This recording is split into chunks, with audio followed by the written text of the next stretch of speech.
Good morning, Dan and Amy. Holman Jenkins, writing in the Wall Street Journal. People in a panic usually are not acting out of love for others or concern for the well-being of abstract groups defined by their skin color or other attributes.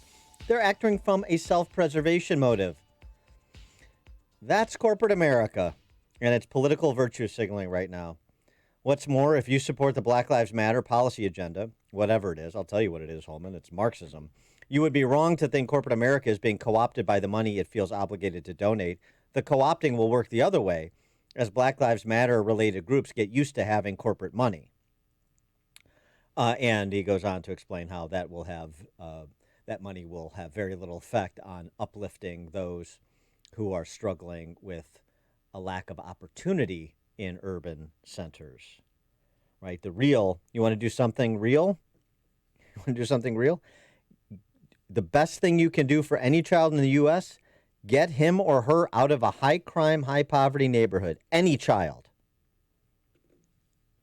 It's disproportionately black children, but it works for any child. He offers a fun thought experiment. What would happen in a few hundred census tract-sized neighborhoods if there were no longer peopled exclusively by those who would leave if they could? What if they were places that people actually chose to live rather than were relegated to live? In the small fraction of census tracts around this country that represent the disproportionate share of poverty and violence. David Azerrad over at Hillsdale signaling a similar perspective with his piece about rejecting tribalism. The U.S. is acting like a budding totalitarian theocracy, one in which all must kneel at the altar of wokeness. Those who refuse are not punished by the state, but by corporate America and the media. They run the risk of losing their livelihoods and being forever defamed on the internet. And thus, back to Jenkins, the self-preservation of the virtue signaling donation to Black Lives Matter for absolution, for an indulgence to continue to exist, to avoid the purge for now, similar to that Harper's letter signed by a bunch of leftists, penned by leftists, signed by leftists. Back to Azerrad. How long until the accused of racism are denied, say, banking services? In the meantime, it is increasingly unclear whether heretics who defend themselves against assault can expect equal protection under the law. And what are conservatives doing about it? Azerrad argues that we are fiddling while Rome burns. What of this Nero brand of conservatism? Well, let's ask him. David Azerrad, assistant professor and research fellow at Hillsdale College's Van Andel Graduate School of Government in D.C. Professor, thanks for joining us again. Appreciate it.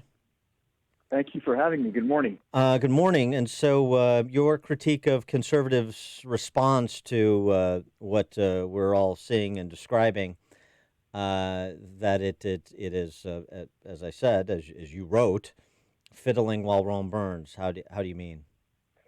I mean, you can count on the fingers of one hand the prominent conservatives or Republicans who have forcefully denounced Black Lives Matter and Antifa, not just saying, the violence is bad, but opposed the moral claims, the rioting. It's mostly been silence or actually going along with it. And the peak expression of that for me is Senator Mitt Romney, who was marching with Black Lives Matter.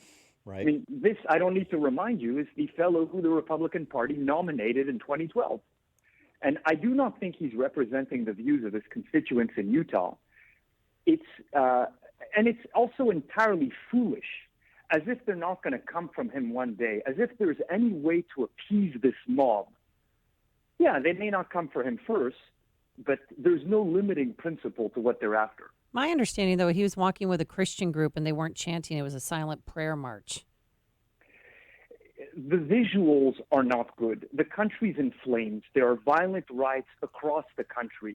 Do you think this is the right moment to be doing something that could even be misconstrued? Why not instead give a forceful speech denouncing BLM and Antifa? Why go along? Why give the impression? Why add fuel to the fire? Mm-hmm. And he has, I mean, I don't want to name too many names. You know, D.C. is a small town. We all kind of know each other. It's one of the big problems about living here. But Please do. Please name names. I won't get invited. I won't get invited to cocktail parties anymore. Yeah, you'll live a more full. I've been alone for months. You'll live a fuller life as a result. Yes. Trust me, you're not going to miss much. I mean, they basically accept the overall moral framework of the left, and they're afraid of the left, and they want to curry favor with them. You mentioned the corporations.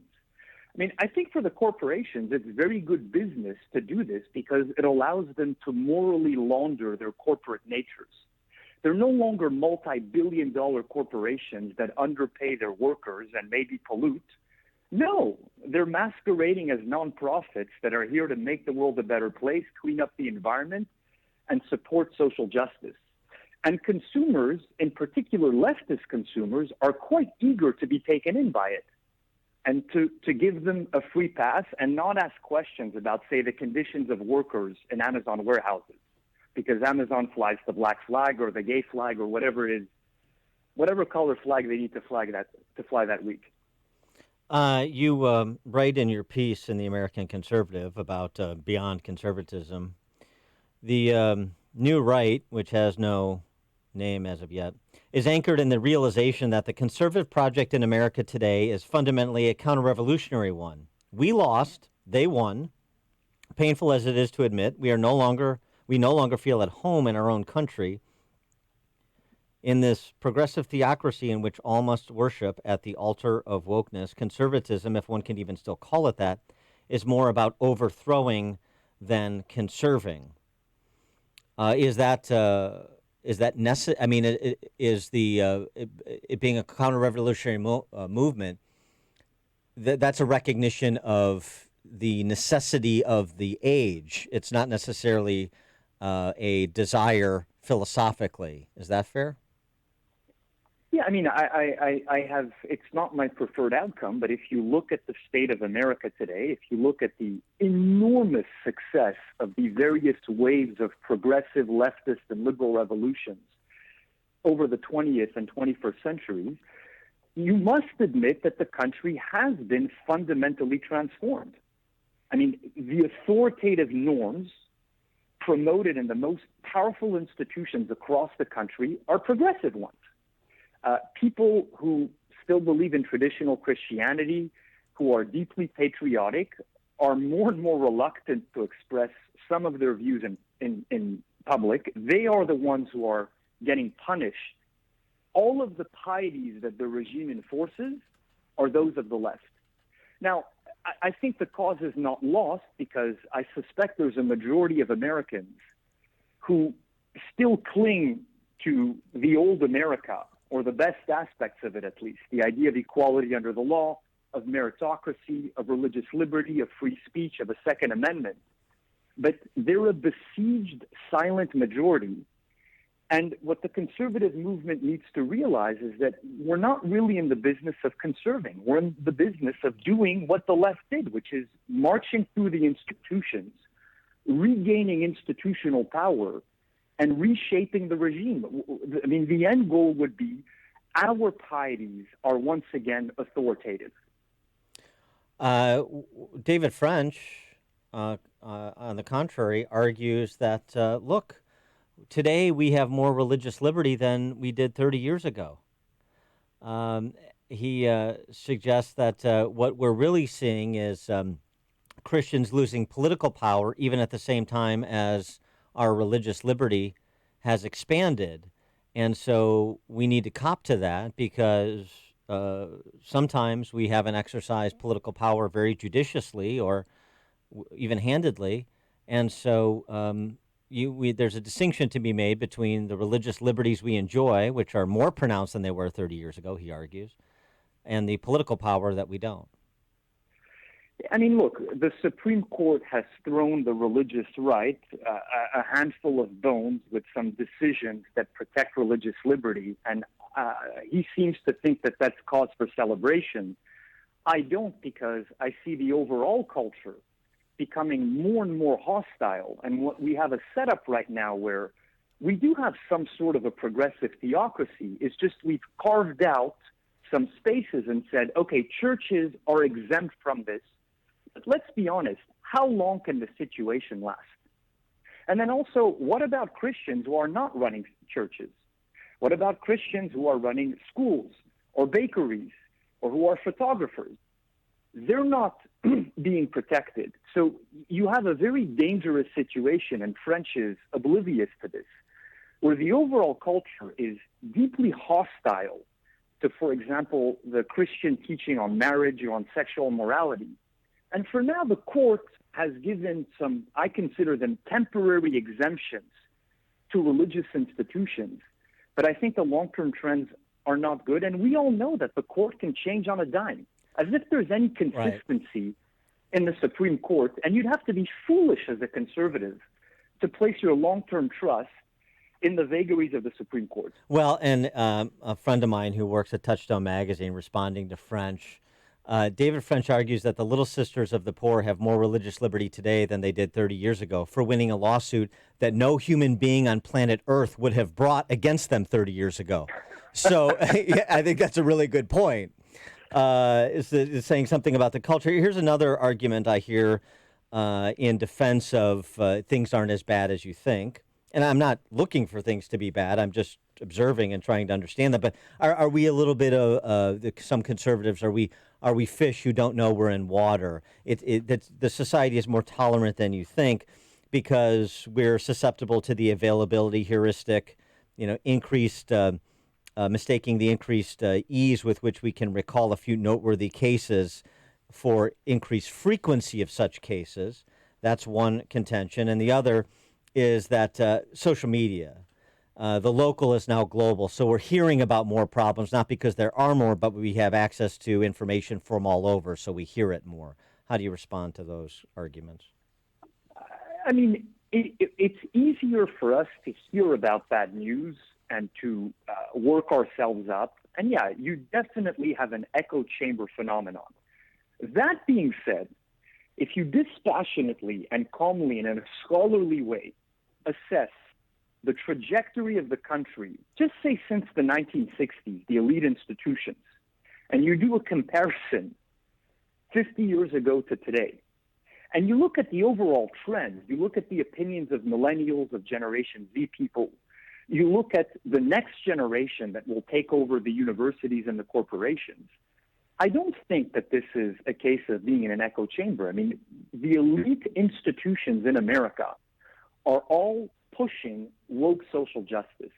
They either do it out of sincere belief, because remember, people who run these institutions come from our universities, and our universities are madrasas for identity politics. Yes. Or they do it, I think, because they're afraid of their employees, afraid of their consumers. But this just shows that they realize that the moral climate is such in America that you don't want to offend the pieties of the left. And so I don't think this is a case of getting all worked up over nothing. If anything, and I would love to be proved wrong, I mean, have me back on 30 years from now on the show and play the clip. I think it's only going to get worse. Well, because they display no magnanimity after their victories. I mean, look at Obergefell. They win on gay marriage. What do they do the next day? They start going after the bakers, the florists, the photographers. I mean, can't you leave these people alone? No. This is a right. vengeful, they want to punish middle America. There's no magnanimity. Right. Wait till the reckoning comes for Trump voters if he is to not win re-election, for those who think that they're somehow immune. Something else, though, going back to beyond conservatism then. So what are the institutions that should be funded? You have a lot of wealthy conservative donors. Should we stop funding middling think tanks? Should we be funding institutions and individuals who are unapologetic, either from an academic perspective, like Hillsdale College and its faculty, where you're on the faculty, and other institutions? It's not just Hillsdale, and have a more strategic approach where there's a division of labor, but there are certain common mores about the approach that needs to be taken to battling the left, and it can't be the Mitt Romney or, frankly, the American Enterprise Institute approach to the left. I could not agree more with any proposal to send more money to Hillsdale Well, College. of course, yes, that's, of course, yes, that's a right. wonderful idea. But I would tell your listeners, look at the last 3 months when America went through a very serious crisis and things got very bad. How did the institutions you support or you admire respond? Did they keep quiet? Did they throw fuel to the fire? Or, in the case of, say, the Claremont Institute in California, Hillsdale College, did they put out strong statements denying that America is fundamentally racist? I mean, rejecting the foundational bedrock assumption of Black Lives Matter, the 1619 Project, the Academy, the elite, so on and so forth. I would look for institutions that are deeply countercultural in the best sense of the term, that had the moral courage to deny that America is a fundamentally and systemically racist country at the moment when it was hardest to do so. That's a great way. That's a great question, a great way to analyze all these institutions and individuals. I love it. That's very good. David Azerrad, Assistant Professor and Research Fellow at Hillsdale College's Van Andel Graduate School of Government in D.C. Professor Azerrad, thanks again for joining us. Appreciate it. Thank you. And he joined us on our turnkey.pro answer line.